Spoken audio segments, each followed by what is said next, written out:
똘진한 아이가 있는 초보주부입니다.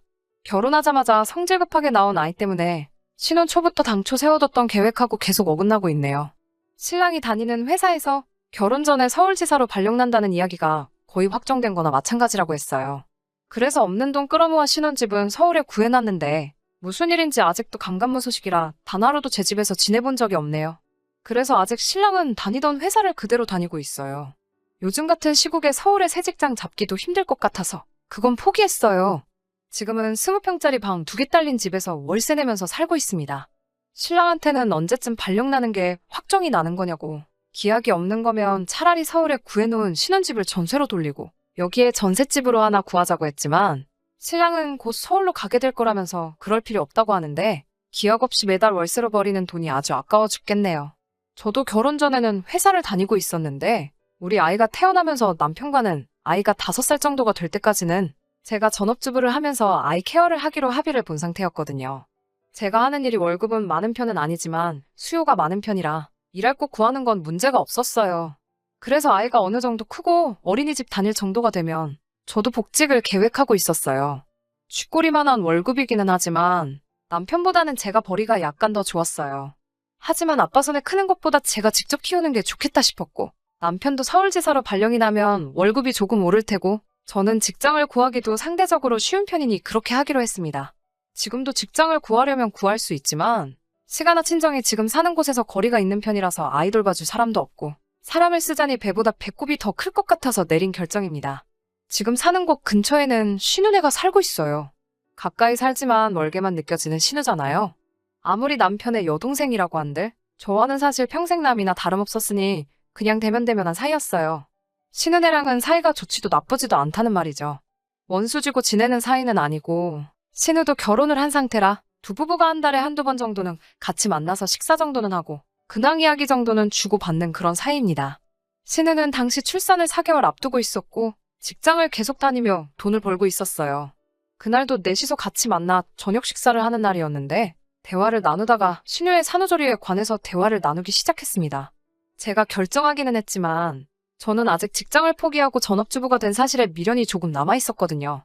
지금 살아온 인생의 반을 넘게 공부해서 들어간 회사인데 사실 5년 뒤에 복직이 생각처럼 쉬울까 하는 걱정도 있고 결국 이렇게 전업주부의 삶을 살게 되는가 싶어서 그 누구에게도 내색은 안 했지만 속이 조금 상했거든요.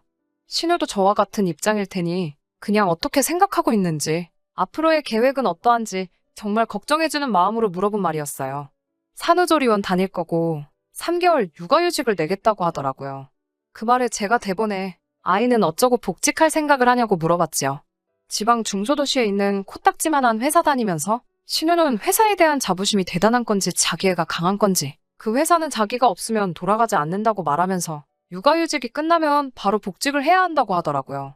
그래서 애는 어쩌고 복직이냐고 물어봤더니 마치 그 말이 제 입에서 나오기를 기다렸다는 듯이 저에게 대답하더군요. 언니, 그래서 말인데 어차피 애 보는 김에 우리 애도 봐줄 수 있어요? 라고요.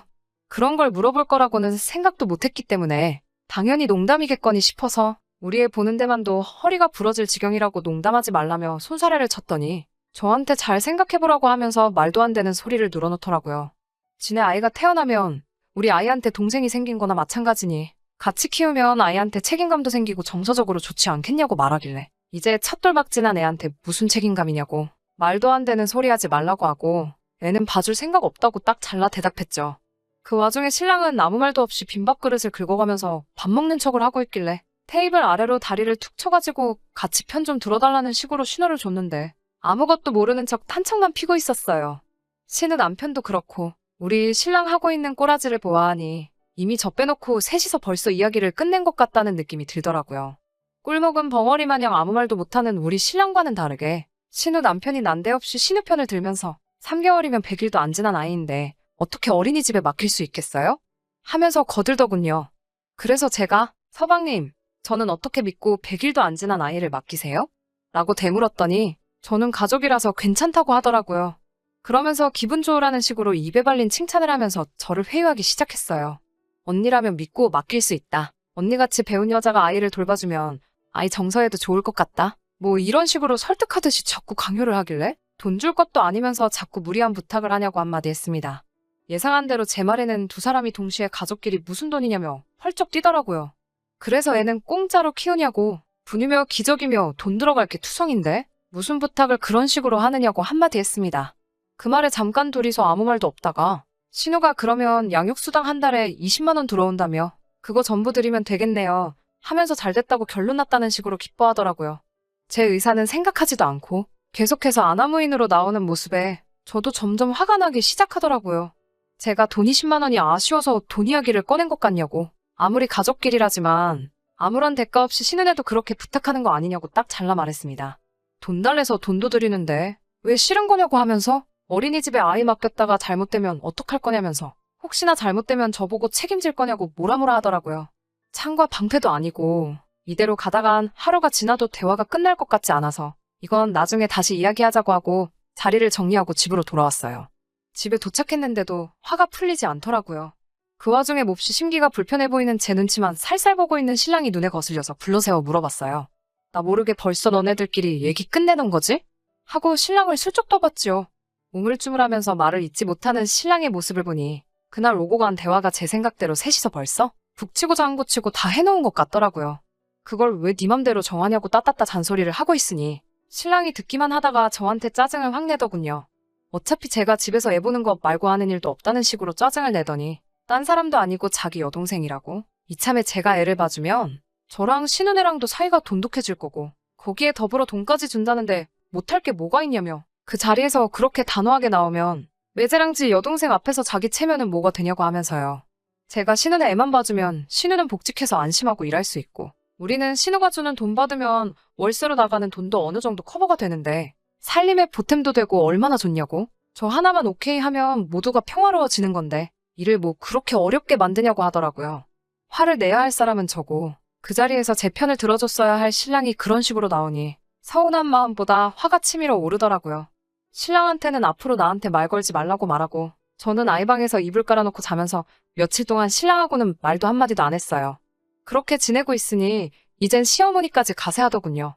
평소에도 우리 딸 하시는 분들이니 예상한 대로 시어머니까지 저한테 신은혜 애 봐주는 게 뭐가 그리 문제냐는 식으로 한마디를 하시더군요.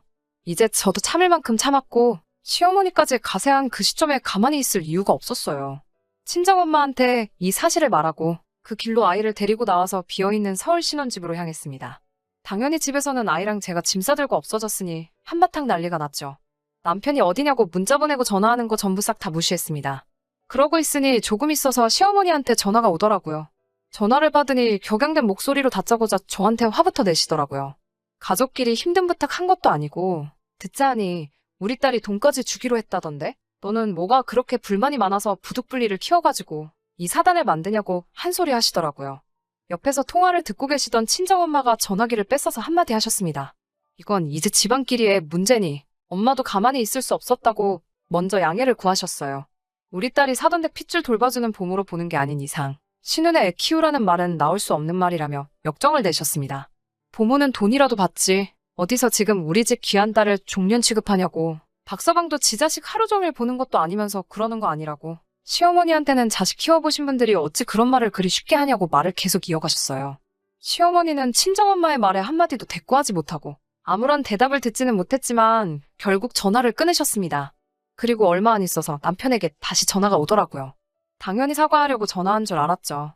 그런데 신랑은 저에게 장모님까지 끌어들여서 일을 왜 이렇게 키우냐고 신은혜 애 보는 것에 대해서는 한마디도 하지 않고 넷이서 다시 조율해보자면서 당장 집으로 들어오라고 하더군요.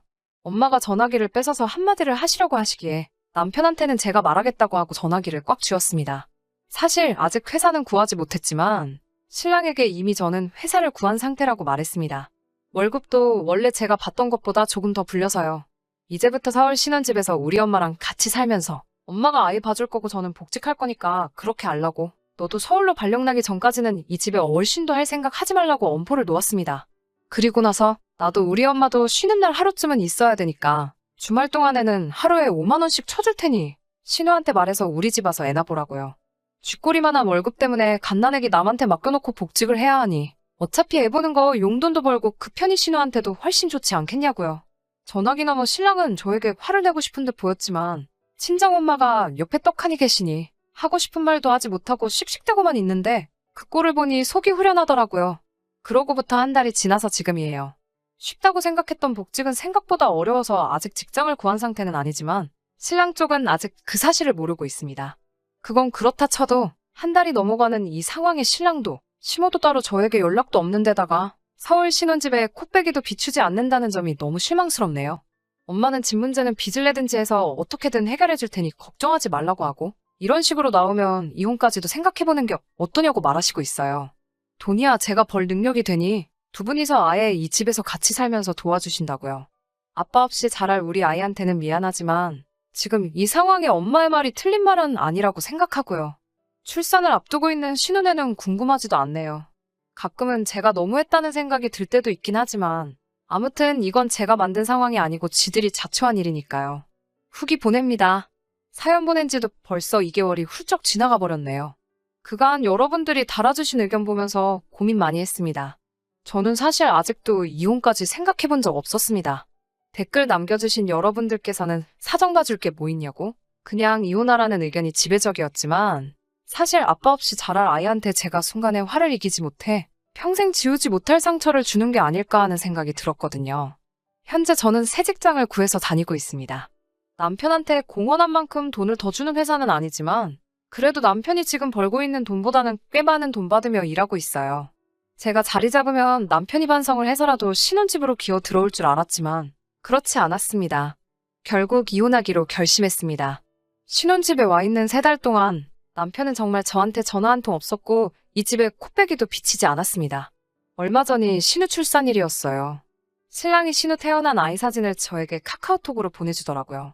사진만 딸랑 보내놓고 가타부타 아무런 말도 없었어요. 무슨 뜻으로 보낸 건지 뭘 의미하는 건지도 모르겠고 그냥 화만 잔뜩 나더라고요. 3개월 만에 짐 싸서 나간 와이프한테 한다는 연락이 싸움의 불씨나 마찬가지였던 그 아기의 사진을 보내주는 꼴이라니. 친정엄마도 더 이상 기다릴 게 뭐 있냐고 하시더군요. 결혼 당시에도 제가 모아놓은 돈이 더 많아서 신혼집 자체도 남편보다 제가 모아놓은 돈이 더 많이 들어갔습니다.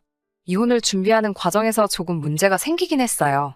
서울 집값이 그 사이에 정말 엄청나게 많이 올라버려서 남편의 목만큼 갈라주는데도 허리가 휘어버리게 생겼더라고요. 남편도 그 사실을 알고 제가 이혼 통보를 하지 않을 거라 생각을 했는가 봅니다. 의기양양하게 돈 아까워서 이혼을 못하겠냐며 으스대는 남편을 보니 우라가 치밀어 올랐어요. 이 사실을 어머니께 말씀드렸더니 정말로 고향집을 정리해가지고 오셔서는 그 돈을 저한테 주시더군요. 저 하나 때문에 평생 살아오신 고향집 정리하고 그 돈을 저한테 주시는데 정말 눈물이 다 나왔습니다. 고향으로 내려가서 시어머니 보는 앞에서 이혼 서류 앞에다 던져줬고 제 마음 돌릴 생각 없으니 도장 찍으라고 했습니다. 신우애가 그렇게 이쁘면 너가 키우라고. 나는 우리 부모님하고 내 아이 키우면서 행복하게 살 거라고 하니 시어머니 얼굴이 새하얗게 질려 혼비백산 하시더군요.